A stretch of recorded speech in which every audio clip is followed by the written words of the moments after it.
بسم اللہ الرحمن الرحیم۔ السلام علیکم ورحمۃ اللہ وبرکاتہ۔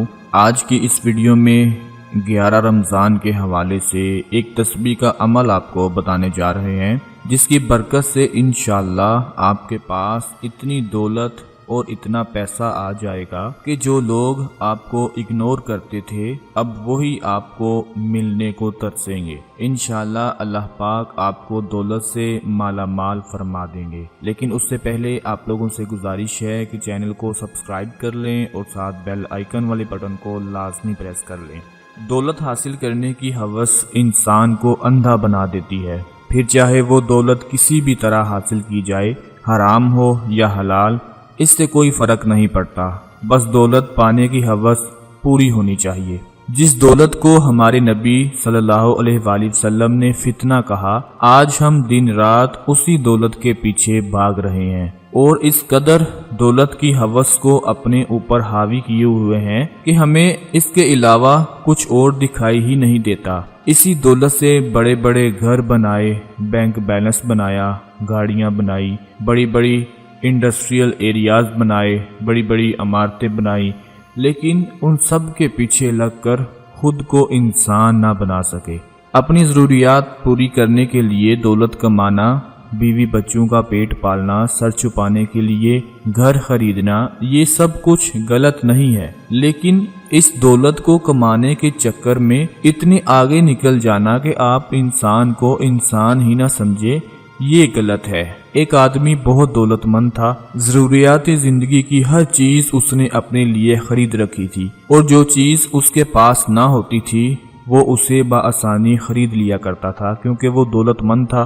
گھر میں ہر کام کے لیے نوکر تھے، کھانے بنانے والا، کپڑے دھونے اور استری کرنے والا، گھر کی صفائیاں کرنے والا، بچوں کو سنبھالنے والا، گھر کی رکھوالی کے لیے چوکیدار، گاڑیوں کے لیے ڈرائیور، گارڈن کے لیے مالی وغیرہ۔ یوں کہہ لے کہ زندگی گزارنے کی ہر آسائش اس کے پاس موجود تھی۔ ایک دن گھر کا چوکیدار اس کے پاس آیا کہ سر، مجھے 25,000 روپے کی شدید ضرورت ہے، مجھے کسی کا قرض چکانا ہے جو کہ مجھے کافی عرصے سے پریشان کر رہا ہے۔ یہ سن کر اس کا مالک بولا کہ میں کہاں سے لاؤں، میں تو خود پریشان ہوں اپنے خرچوں کی وجہ سے، جب میرے پاس ہوں گے تو دے دوں گا۔ وہ دن اور آج کا دن اس چوکیدار کو آج تک اس نے نہ پیسے دیے اور نہ کبھی دوبارہ پوچھا۔ یہ چھوٹی سی کہانی بتانے کا مقصد یہ ہے کہ کسی انسان کی غیبت یا دل آزاری کرنا نہیں، لیکن حقیقت میں ہونے والے ان واقعات سے سبق حاصل کرنا ہے۔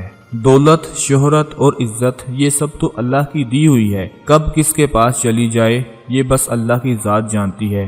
اللہ نے اگر کسی کو عطا کیا ہے تو وہ بھی اس کی آزمائش ہے کہ وہ اپنے سے کمتر کے ساتھ کیسا سلوک کرتا ہے۔ اس کے پاس کوئی بھوکا، پیاسا اور بے گھر آتا ہے تو اس کے ساتھ کیا برتاؤ کرتا ہے، کوئی ضرورت مند یا قرض خواہ اس کے پاس آئے تو اس کے لیے کیا کرتا ہے۔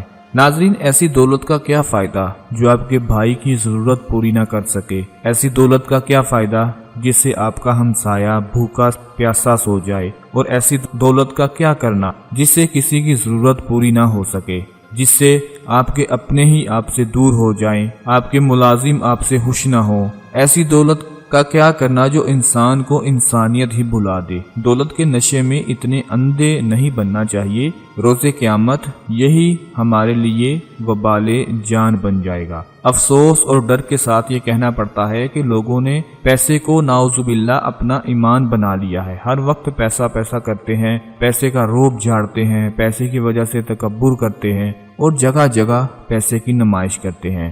یاد رکھو، موت کے وقت تمہارے انہی پیسوں سے تمہارے لیے قبر کھدوا کر تمہیں دفن کر دیا جائے گا اور تم اپنے ساتھ کچھ بھی نہ لے جا سکو گے۔ اللہ پاک ارشاد فرماتا ہے، مال کی زیادتی کی چاہت نے تمہیں غافل کر دیا یہاں تک کہ تم قبرستان جا پہنچے۔ اللہ پاک سے دعا کرتے ہیں کہ اللہ پاک ہمیں صرف اتنا رزق عطا فرمائے، اتنی دولت عطا فرمائے کہ ہم اپنے ارد گرد لوگوں کا بھی خیال رکھ سکیں، ان کی ضروریات کو پوری کر سکیں۔ تو جو آپ کو آج عمل بتانے جا رہے ہیں وہ مال و دولت کو حاصل کرنے کے حوالے سے ہی ہے، لیکن اس عمل کے بعد اللہ پاک آپ سب کو دولت سے نواز دیں، میں امید کرتا ہوں، تو پھر آپ نے تکبر نہیں کرنا، غرور نہیں کرنا، اپنے چھوٹے طبقے کے لوگوں کی مدد کرنی ہے اور ان کا ساتھ دینا ہے۔ آپ کو کرنا یہ ہے کہ 11 رمضان کو 5 وقت نماز ادا کرنی ہے، اور ہر نماز میں فرض ادا کرنے کے بعد ایک تسبیح پڑھنی ہے آپ نے، اور اس ایک تسبیح میں آپ نے لا حول ولا قوت الا باللہ العلی العظیم یہ آپ نے پڑھ لینا ہے۔ یاد رکھیں 11 رمضان کو 5 وقت کی نماز ادا کرنی ہے، اور ہر نماز میں فرض ادا کرنے کے بعد آپ نے یہ تسبیح پڑھنی ہے۔ پھر اللہ پاک سے رزق کے لیے، دعا کے لیے، دولت کے لیے، کامیابی کے لیے دعا کریں۔ انشاءاللہ اللہ پاک آپ کو اپنے مقصد میں کامیابی عطا فرمائیں گے، اللہ پاک برکت عطا فرمائیں گے، اور اس کے ساتھ ساتھ آپ کو بہت زیادہ عزت اور شہرت بھی ملے گی۔ یہ بہت خاص عمل ہے، اس کو آپ خود بھی کریں اور اپنے تمام بہن بھائیوں کے ساتھ لازمی شیئر کریں۔ اپنا بہت سارا خیال رکھیے گا، اپنی دعاؤں میں یاد رکھیے گا۔ اللہ حافظ۔